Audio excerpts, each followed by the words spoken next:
महला पहला। लख नेकियां चंगियाइयां लख पुन्ना परवान।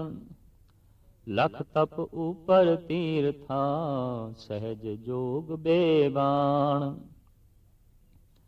लख सुर तन संग्राम रण में छुटे प्राण।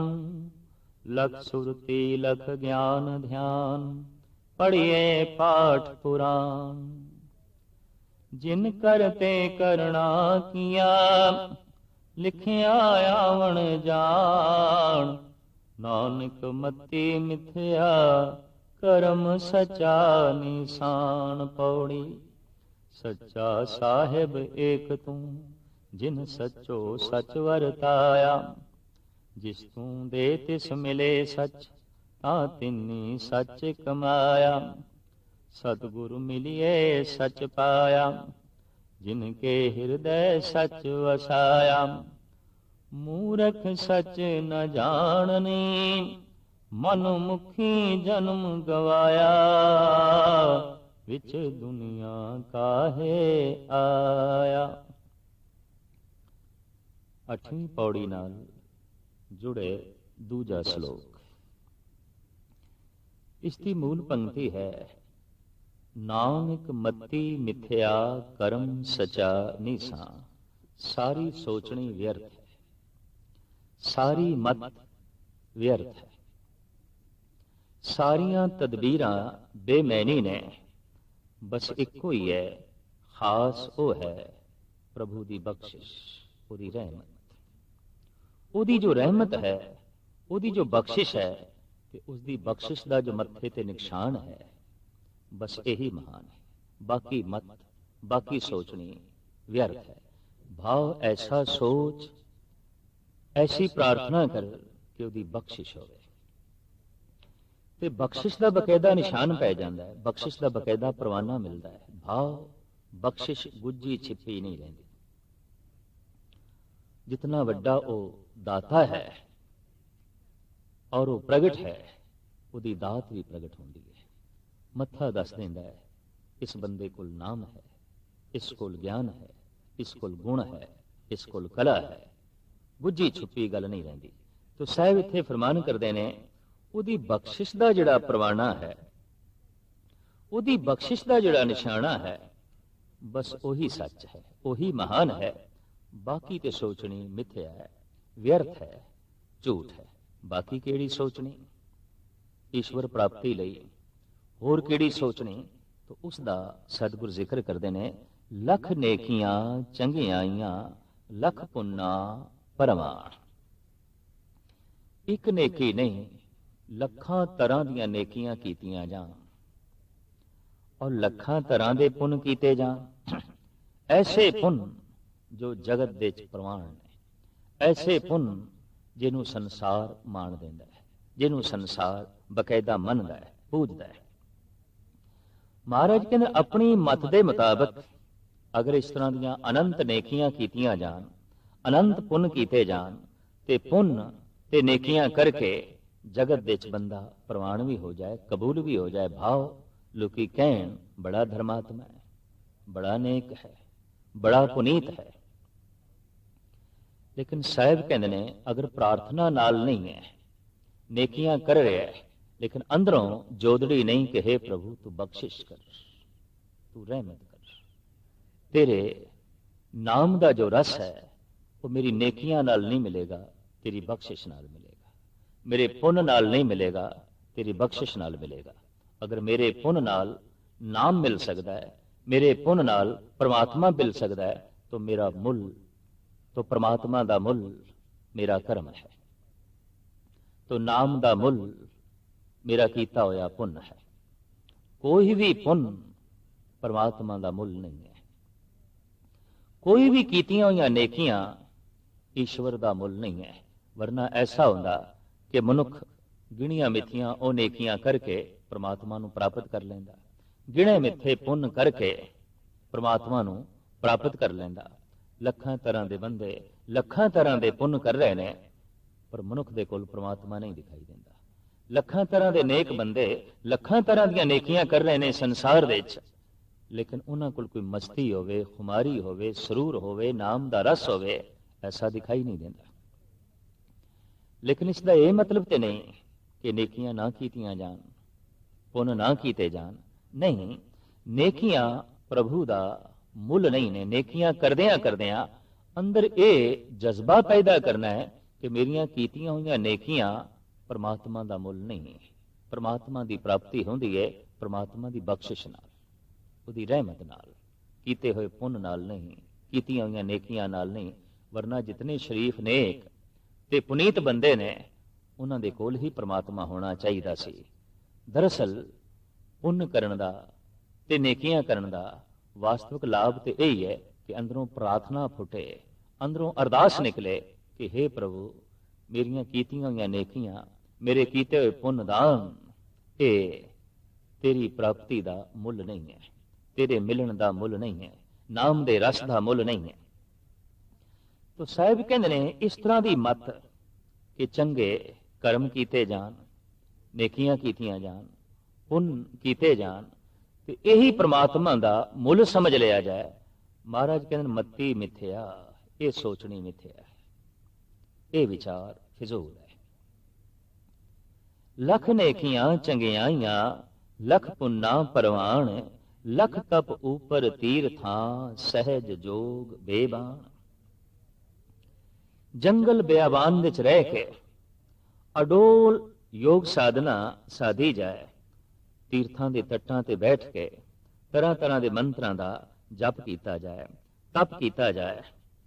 ਸਾਹਿਬ ਕਹਿੰਦੇ ਨੇ ਤੇ ਹਰ ਕੀਤੇ ਹੋਏ ਤਪ ਨੂੰ, ਤੀਰਥਾਂ ਦੇ ਰਟਨ ਨੂੰ ਤੇ ਸਹਿਜ ਯੋਗ ਨੂੰ, ਅਡੋਲ ਯੋਗ ਸਾਧਨਾ ਨੂੰ ਪਰਮਾਤਮਾ ਦਾ ਮੁੱਲ ਸਮਝ ਲਿਆ ਜਾਏ। ਤਾਂ ਸਾਹਿਬ ਕਹਿੰਦੇ ਮੱਤੀ ਮਿੱਥਿਆ, ਇਹ ਸੋਚਣੀ ਫਿਜ਼ੂਲ ਹੈ, ਇਹ ਵਿਚਾਰ ਫਿਜ਼ੂਲ ਹੈ। ਕੋਈ ਯੋਗ ਸਾਧਨਾ ਪ੍ਰਭੂ ਦਾ ਮੁੱਲ ਨਹੀਂ ਹੈ, ਕੋਈ ਤੀਰਥਾਂ ਦਾ ਰਟਨ ਪਰਮਾਤਮਾ ਦਾ ਮੁੱਲ ਨਹੀਂ ਹੈ, ਤੇ ਕੋਈ ਗੂੜਾ ਜਪ ਤੇ ਤਪ ਪ੍ਰਭੂ ਦਾ ਮੁੱਲ ਨਹੀਂ ਹੈ। ਬਲਕਿ ਜਪ ਤਪ, ਤੀਰਥਾਂ ਦਾ ਰਟਨ ਔਰ ਯੋਗ ਸਾਧਨਾ ਕਰਦਿਆਂ ਕਰਦਿਆਂ ਮਨੁੱਖ ਨੂੰ ਇਹ ਸੂਝ ਅਗਰ ਮਿਲ ਗਈ ਤਾਂ ਯੋਗ ਸਾਧਨਾ ਸਫਲ ਹੋ ਗਈ, ਤੀਰਥਾਂ ਦਾ ਰਟਨ ਵੀ ਸਫਲ ਹੋ ਗਿਆ। ਜੇ ਇਹ ਸੂਝ ਮਿਲ ਗਈ ਕਿ ਮੇਰਾ ਇਹ ਰਟਨ ਕਰਨਾ, ਮੇਰਾ ਇਹ ਤਪ ਕਰਨਾ, ਮੇਰਾ ਇਹ ਯੋਗ ਸਾਧਨਾ ਸਾਧਨੀ ਪ੍ਰਭੂ ਦਾ ਮੁੱਲ ਨਹੀਂ ਹੈ, ਉਹ ਤੇ ਮਿਲਦਾ ਹੈ ਆਪਣੀ ਮੌਜ ਨਾਲ, ਆਪਣੀ ਮਸਤੀ ਨਾਲ। ਸਭ ਕੁਝ ਤੂੰ ਕਰ, ਲੇਕਿਨ ਆਸ ਰੱਖ ਉਸ ਦੀ ਬਖਸ਼ਿਸ਼ ਦੀ। ਆਪਣੇ ਕੀਤੇ ਹੋਏ ਕਰਮ ਨਾਲ ਨਾ ਜੁੜ। ਕਰਮ ਕਰਤ ਹੋਵੇ ਨਹਿ ਕਰਮ, ਤਿਸਨ ਬੈਸਨੋਂ ਕਾ ਨਿਰਮਲ ਧਰਮ। ਧਰਮ ਮਲੀਨ ਵੀ ਹੁੰਦਾ ਹੈ, ਕੀਤੇ ਹੋਏ ਕਰਮ ਨਾਲ ਜੁੜ ਜਾਈਏ ਤੇ ਕੀਤੇ ਹੋਏ ਕਰਮ ਨੂੰ ਹੀ ਪਰਮਾਤਮਾ ਦੀ ਪ੍ਰਾਪਤੀ ਦਾ ਮੁੱਲ ਸਮਝ ਲਈਏ ਤਾਂ ਕਰਮ ਮਲੀਨ ਹੋ ਗਿਆ, ਧਰਮ ਵੀ ਮਲੀਨ ਹੋ ਗਿਆ। ਸੰਸਾਰ ਦੇ ਵਿੱਚ ਮਨੁੱਖਤਾ ਦੀ ਝੋਲੀ ਦੇ ਵਿੱਚ ਜੋ ਬਹੁਤਾ ਧਰਮ ਹੈ ਉਹ ਮਲੀਨ ਹੈ। ਕਿਉਂ? ਕਿ ਉਹ ਧਰਮ, ਉਹ ਕੀਤੇ ਹੋਏ ਕਰਮ ਪ੍ਰਭੂ ਦਾ ਮੁੱਲ ਸਮਝਿਆ ਗਿਆ ਹੈ, ਤੇ ਮੁੱਲ ਤੇ ਪ੍ਰਮਾਤਮਾ ਦਾ ਹੈ ਹੀ ਨਹੀਂ। ਅਮੁੱਲ ਗੁਣ ਅਮੁੱਲ ਵਾਪਾਰ, ਅਮੁੱਲ ਵਾਪਾਰੀਏ ਅਮੁੱਲ ਭੰਡਾਰ, ਉਹਦਾ ਤੇ ਕੋਈ ਮੁੱਲ ਨਹੀਂ ਹੈ, ਉਹਦਾ ਤੇ ਕੋਈ ਮੁੱਲ ਪਾ ਹੀ ਨਹੀਂ ਸਕਦਾ। ਕੀਮਤ ਪਾਏ ਨਾ ਕਿਹਾ ਜਾਏ, ਕਹਿਣੇ ਵਾਲੇ ਤੇਰੇ ਰਹਿ ਸਮਾਏ। ਤੇਰੀ ਕੀਮਤ ਨਹੀਂ ਪਾਈ ਜਾ ਸਕਦੀ, ਤੇਰਾ ਮੁੱਲ ਨਹੀਂ ਪਾਇਆ ਜਾ ਸਕਦਾ। ਸਾਹਿਬ ਸ੍ਰੀ ਗੁਰੂ ਨਾਨਕ ਦੇਵ ਜੀ ਮਹਾਰਾਜ ਫਰਮਾਨ ਕਰਦੇ ਨੇ, ਕਿਸੇ ਕਰਮ ਨਾਲ, ਕਿਸੇ ਧਰਮ ਨਾਲ, ਕਿਸੇ ਜਪ ਨਾਲ, ਕਿਸੇ ਤਪ ਨਾਲ, ਕਿਸੇ ਸਾਧਨਾ ਨਾਲ, ਕਿਸੇ ਵਰਤ ਨਾਲ, ਕਿਸੇ ਪੂਜਾ ਨਾਲ ਤੇਰਾ ਮੁੱਲ ਨਹੀਂ ਪਾਇਆ ਜਾ ਸਕਦਾ, ਤੇਰੀ ਕੀਮਤ ਨਹੀਂ ਪਾਈ ਜਾ ਸਕਦੀ। ਕੀਮਤ ਪਾਏ ਨਾ ਕਿਹਾ ਜਾਏ, ਕਹਿਣੇ ਵਾਲੇ ਤੇਰੇ ਰਹਿ ਸਮਾਏ। ਜੋ ਤੇਰੀ ਉਪਮਾ ਕਰਦੇ ਨੇ, ਜੋ ਤੇਰਾ ਜਪ ਕਰਦੇ ਨੇ, ਤੇ ਜਪ ਕਰਦਿਆਂ ਹੀ ਕਰਦਿਆਂ ਇੱਕ ਦਿਨ ਐਸਾ ਹੁੰਦਾ ਹੈ ਤੇਰੇ ਵਿੱਚ ਲੀਨ ਹੋ ਜਾਂਦੇ ਨੇ। ਪਰ ਕੌਣ ਲੀਨ ਹੋ ਜਾਂਦੇ ਨੇ? ਜੋ ਜਪ ਨੂੰ ਤੇਰਾ ਮੁੱਲ ਨਹੀਂ ਸਮਝਦੇ, ਜੋ ਜਪ ਨੂੰ ਤੇਰੀ ਕੀਮਤ ਨਹੀਂ ਸਮਝਦੇ, ਜੋ ਨੇਕੀਆਂ ਨੂੰ ਤੇਰੀ ਕੀਮਤ ਨਹੀਂ ਸਮਝਦੇ, ਜੋ ਕੀਤੇ ਹੋਏ ਪੁੰਨ ਨੂੰ ਤੇਰੀ ਕੀਮਤ ਨਹੀਂ ਸਮਝਦੇ, ਬਲਕਿ ਕਰੀ ਜਾਂਦੇ ਨੇ, ਕਰੀ ਜਾਂਦੇ ਨੇ, ਕਰੀ ਜਾਂਦੇ ਨੇ। ਭਰੋਸਾ ਤੇਰੀ ਬਖਸ਼ਿਸ਼ ਤੇ, ਯਕੀਨ ਤੇਰੀ ਬਖਸ਼ਿਸ਼ ਤੇ, ਆਪਣੇ ਕਰਮਾਂ ਤੇ ਨਹੀਂ। ਜੇ ਆਪਣੇ ਹੀ ਕਰਮਾਂ ਤੇ ਭਰੋਸਾ ਹੈ ਤਾਂ ਫਿਰ ਮਹਿਲਾ ਧਰਮ ਹੈ, ਹੰਕਾਰ ਪੈਦਾ ਹੋਵੇਗਾ। ਅਕਸਰ ਦੇਖੀਦਾ ਹੈ ਤੀਰਥ ਦਾਨ ਵਰਤ ਇਤਿਆਦਿ ਕਰਕੇ ਮਨੁੱਖ ਦਾ ਤਕੱਬਰ ਵੱਧ ਜਾਂਦਾ ਹੈ, ਹੰਕਾਰ ਵੱਧ ਜਾਂਦਾ ਹੈ। ਕਿਉਂ? ਭਰੋਸਾ ਆਪਣੇ ਕਰਮ ਤੇ, भरोसा बख्शिश ते नहीं, भरोसा अपने कीते कर्मां ते, मैं ये कर्म कीते ने। त्याग ते वैराग दी मूर्ति गुरु तेग बहादुर साहब जी महाराज फरमान करते हैं, तीरथ बरत अरदान कर, मन में धरे गुमान, नानक निहफल जात ते, जिम कुंजर इशनान। हाथी इशनान ते करदा है, सूंड दे नाल खूब अपने पिंडे ते पानी पांदा है, मल मल के नहांदा है, पर एकदम दरिया तो बाहर निकलदे हैं मिट्टी सूंड नाल ही अपने सिर ते पांदा है, अपने बदन ते पांदा है। तो कीता होया इशनान व्यर्थ चला गया, कीता होया दान उदों व्यर्थ चला जांदा है जद हंकार दी मिट्टी मनुख अपने ते पा लैंदा है। कीता होया पुण्य दा इशनान उदों व्यर्थ चला जांदा है जद हंकार दी छाई मनुख अपने उपर पा लैंदा है। जपिया होया नाम और इसका इशनान उदों व्यर्थ चला जाता है जद हंकार की खाक मनुख अपने उपर पा लेंदा है। सिर्फ हाथी ऐसा नहीं करते कि इशनान करके उपर मिट्टी पा लैन, मनुख भी ऐसा करता है। फर्क सिर्फ इतना है, वो तन नूं इशनान करांदा है ते तन ते मिट्टी पा लैंदा है, मनुख भी मन नूं इशनान करांदा है ते मन ते हंकार की मिट्टी पा लैंदा है। दान पुण्य जप तप ये मन का इशनान है, इधर इशनान किया इधर हंकार की मिट्टी पा ली। इस वास्ते देखने दे आया है कि तथा कथित धार्मिक जितने हंकारी आते हैं उतना अधार्मिक हंकारी नहीं है।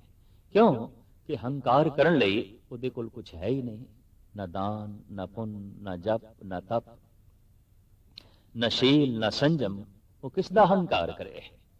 लेकिन एक धार्मिक बंदे कोल हंकार करने लई बहुत कुछ है, उहदे कोल दान है, उहदे कोल पुण्य है, उहदे कोल पूजा है, उहदे कोल तीर्थां दा रटन है, उहदे कोल वर्त है, उहदे कोल अनेकां तरह दीयां योग साधना ने।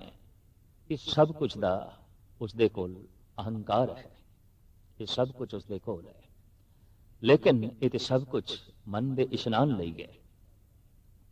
मैं अर्ज करां योग साधना मन दा इशनान है, अहंकार मन ते मिट्टी पाना है। दान मन नूं हौला करना है, बोझ हटाना है, मन का इशनान है।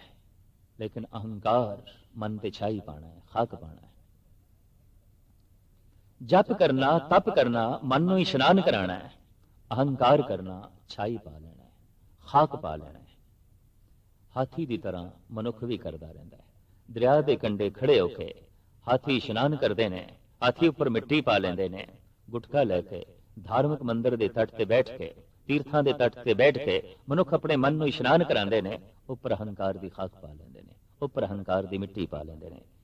इक्को कुछ हालत हाथी की तरह, तीर्थ बरत अरदान कर, मन में धरे गुमान, नानक नेफल जात ते, ज्यों कुंचर इशनान।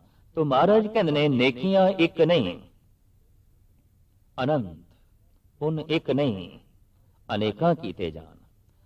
और तप भी एक नहीं, अनेकां तरह का तप। और एक तीर्थ का रटन नहीं, अनेकां तीर्थां का रटन ते उन्हां तीर्थां दे उत्ते बैठ के कीता होया तप। लखां तीर्थां का इशनान ते लखां ही तीर्थां दे उत्ते बैठ के कीता होया तप ते जप ते लखां तरह की ही सहज योग साधना, अडोल योग साधना।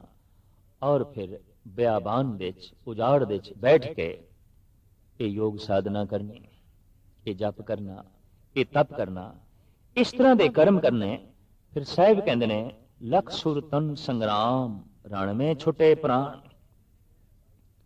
लखां तरह की सूरमताई दिखाना, बहादुरी दिखाना, और इतनी बहादुरी कि प्राणा का अंत भी मैदान जंग विच होवे, उत्थे ही अपने स्वास ते आ गए। महाराज इत्थे कहंदे ने कि यह भी प्रभु प्राप्ति का मुल नहीं है। हजारां तरह की सूरमताई दिखानी ते मैदान जंग विच अपने प्राणों की आहुति दे देनी, ये भी प्रभु का मुल नहीं है। ये नाल भी कोई परमात्मा प्राप्त नहीं हो जाता।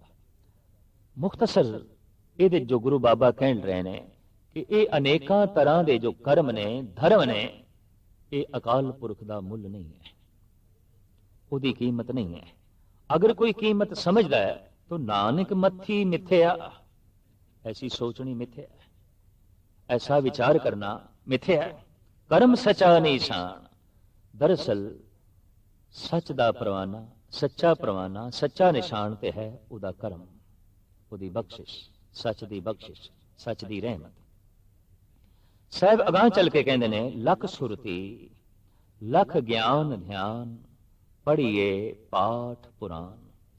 ਲੱਖਾਂ ਤਰੀਕੇ ਦੀ ਸਾਧਨਾ ਦੇ ਨਾਲ ਆਪਣੀ ਸੁਰਤ ਨੂੰ ਪਕਿਆਣਾ, ਪੱਕਾ ਕਰਨਾ, ਔਰ ਫਿਰ ਲੱਖਾਂ ਤਰ੍ਹਾਂ ਦਾ ਗਿਆਨ ਹਾਸਲ ਕਰਨਾ, ਲੱਖਾਂ ਤਰੀਕੇ ਨਾਲ ਧਿਆਨ ਜੋੜਨ ਦੀ ਕੋਸ਼ਿਸ਼ ਕਰਨਾ ਤੇ ਅਨੰਤ ਦਫਾ ਪੁਰਾਣਾਂ ਦਾ ਪਾਠ ਕਰਨਾ, ਧਾਰਮਿਕ ਗ੍ਰੰਥਾਂ ਦਾ ਪਾਠ ਕਰਨਾ ਤੇ ਇਹ ਪਾਠ ਇਸ ਤਰ੍ਹਾਂ ਦੀ ਸੁਰਤ ਨੂੰ ਪਕਾਣਾ ਤੇ ਧਿਆਨ ਸਾਧਨਾ ਤੇ ਅਨੰਤ ਤਰ੍ਹਾਂ ਦਾ ਗਿਆਨ ਹਾਸਲ ਕਰਨਾ। ਜੇ ਪ੍ਰਮਾਤਮਾ ਦੀ ਕੀਮਤ ਸਮਝ ਲਿਆ ਤੇ ਉਹਦਾ ਮੁੱਲ ਸਮਝ ਲਿਆ ਤਾਂ ਸਾਹਿਬ ਕਹਿੰਦੇ ਨਾਨਕ ਮੱਤੀ ਮਿੱਥਿਆ, ਇਹ ਸੋਚਣੀ ਮਿੱਥਿਆ ਹੈ, ਇਹ ਵਿਚਾਰ ਮਿੱਥਿਆ ਹੈ, ਇਹ ਉਸ ਦਾ ਮੁੱਲ ਨਹੀਂ ਹੈ। ਲਖ ਸੁਰਤੀ ਲਖ ਗਿਆਨ ਧਿਆਨ ਪੜ੍ਹੀਏ ਪਾਠ ਪੁਰਾਣ, ਜਿਨ ਕਰਤੇ ਕਰਣਾ ਕੀਆ ਲਿਖਿਆ ਆਵਣ ਜਾਨ। ਜਿਸ ਕਰਤੇ ਪੁਰਖ ਨੇ ਸਾਰੇ ਜੀਵਾਂ ਦੇ ਮਸਤਕ ਤੇ ਸੰਸਕਾਰਾਂ ਦੇ ਲੇਖ ਲਿਖੇ ਨੇ, ਜਿਹਦੇ ਹੁਕਮ ਅਨੁਸਾਰ ਆਵਣਾ ਹੋ ਰਿਹਾ ਹੈ, ਜਾਵਣਾ ਹੋ ਰਿਹਾ ਹੈ, ਆਵਣ ਤੇ ਜਾਣ ਦਾ ਹੁਕਮ ਜਿਸ ਨੇ ਹਰ ਜੀਵ ਦੇ ਨਾਲ ਲਿਖ ਦਿੱਤਾ ਹੈ। ਐਸਾ ਜਿਹੜਾ ਪਰਿਪੂਰਨ ਪ੍ਰਮਾਤਮਾ ਹੈ, ਨੇਕੀਆਂ ਜਪ ਤਪ ਯੋਗ ਸਾਧਨਾ ਉਸ ਦਾ ਮੁੱਲ ਨਹੀਂ ਹੈ। ਅਗਰ ਐਸਾ ਸਮਝਿਆ ਜਾ ਰਿਹਾ ਹੈ, ਐਸਾ ਸੋਚਿਆ ਜਾ ਰਿਹਾ ਹੈ, ਤਾਂ ਸਾਹਿਬ ਕਹਿੰਦੇ ਨਾਨਕ ਮੱਤੀ ਮਿਥਿਆ ਕਰਮ ਸਚਾ ਨਹੀਂ ਸਾਂ। ਇਹ ਮਿਥਿਆ ਹੈ, ਇਹ ਸੋਚਣੀ ਫਿਜ਼ੂਲ ਹੈ। ਕਹਿੰਦੇ ਨੇ ਬਖਸ਼ਿਸ਼ ਪ੍ਰਗਟ ਹੋ ਜਾਂਦੀ ਹੈ, ਬਖਸ਼ਿਸ਼ ਦਿਖਾਈ ਦੇ ਜਾਂਦੀ ਹੈ, ਔਰ ਜਦ ਦਿਖਾਈ ਦੇਵੇ ਬਖਸ਼ਿਸ਼ ਤਾਂ ਐਸਾ ਸਮਝਣਾ ਚਾਹੀਦਾ ਹੈ ਕੋਈ ਵੀ ਕੀਤਾ ਹੋਇਆ ਕਰਮ ਉਸ ਦਾ ਮੁੱਲ ਨਹੀਂ ਹੈ। ਲੇਕਿਨ ਇਹ ਵੀ ਹਕੀਕਤ ਹੈ, ਬਹੁਤ ਵੱਡੀ ਸਚਾਈ ਹੈ ਕਿ ਕਰਮ ਕਰਦਿਆਂ ਪਤਾ ਚੱਲਦਾ ਹੈ ਕਰਮ ਉਸ ਦਾ ਮੁੱਲ ਨਹੀਂ ਹੈ। ਘਾਲ ਨਾ ਮਿਲਿਓ ਸੇਵ ਨਾ ਮਿਲਿਓ, ਮਿਲਿਓ ਆਏ ਅਚੰਤਾ। ਘਾਲਣਾ ਘਾਲਦੇ ਥੱਕ ਗਏ, ਸਾਧਨਾ ਕਰਦੇ ਕਰਦੇ ਥੱਕ ਗਏ, ਅਚਨਚੇਤ ਮਿਲਾਪ ਹੋ ਗਿਆ, ਅਚਾਨਕ ਮਿਲਾਪ ਹੋ ਗਿਆ। ਇਹ ਅਚਾਨਕ ਮਿਲਾਪ ਹੋਣਾ ਉਹਦੀ ਬਖਸ਼ਿਸ਼ ਹੈ, ਉਹਦੀ ਰਹਿਮਤ ਹੈ।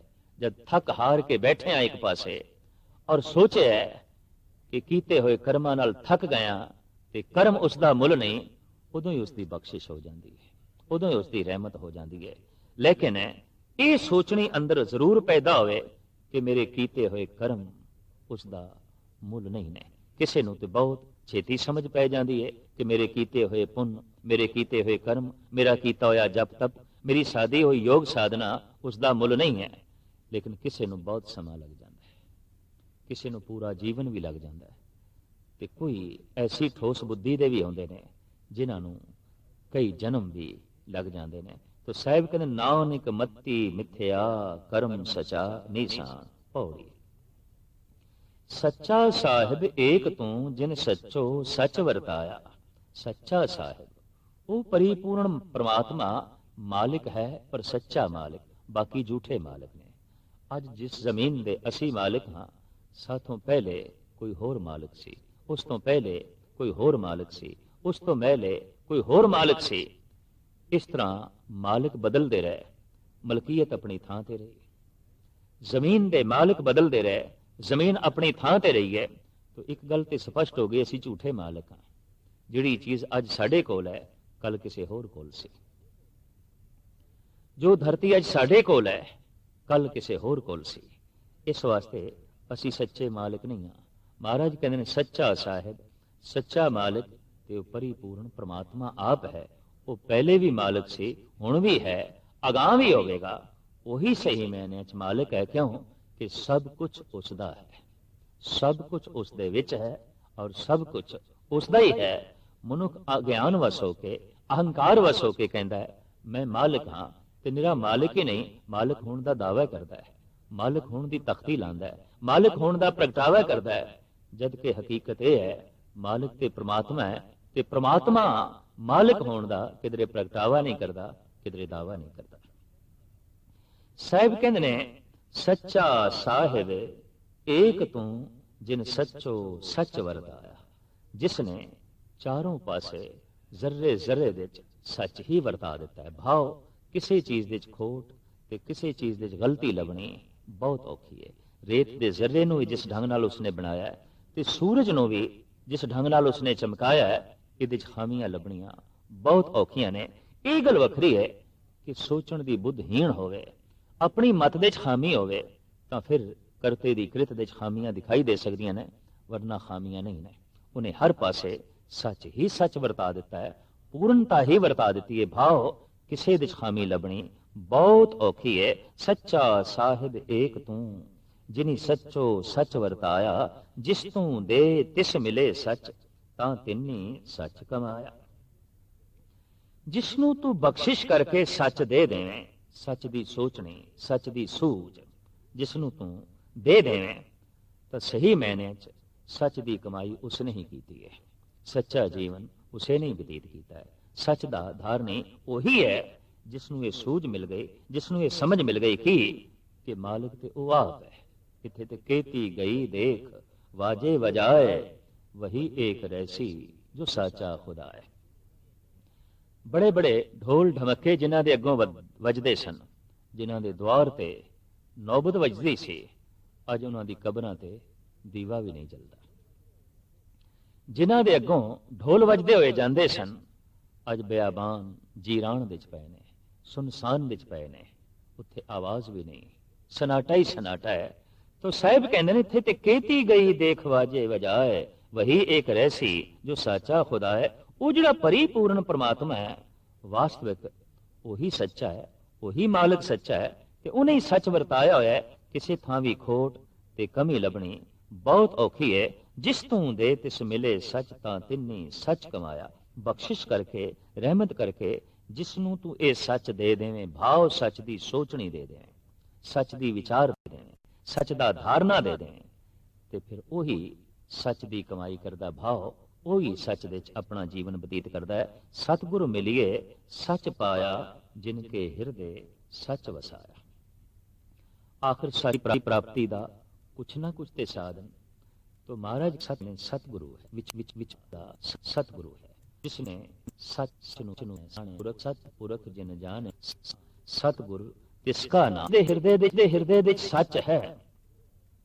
जो सच नाल अठे पैर जुड़िया होया है, उस सतगुरु नू मिल के ही सच दी प्राप्ति होंदी है। भाव सच दी मिलती है, सच दी समझ मिलती है, और फिर वो सच हिरदे दे आण के वसदा है। मूर्ख सच ना जाननी, मन मुखी जन्म गवाया। मूर्ख अपने मन नू सामने रखदा है, गुरुमुख गुरु सामने रखदा है। दो इधर ने गुरु घर, गुरुमुख ते मनमुख। जो मन नू सामने रख के जीवन बतीत करता है मनमुख, ते जो गुरु नू सामने रख के जीवन बतीत करता है गुरुमुख। मनमुख मूर्ख हुंदा है, गुरुमुख सियाणा हुंदा है।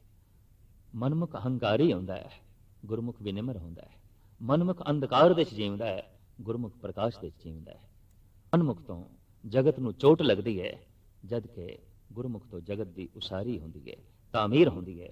मनमुख जगत लई बोझ है, गुरमुख जगत का बोझ उतारदा है, जगत के भार नू थले लांदा है।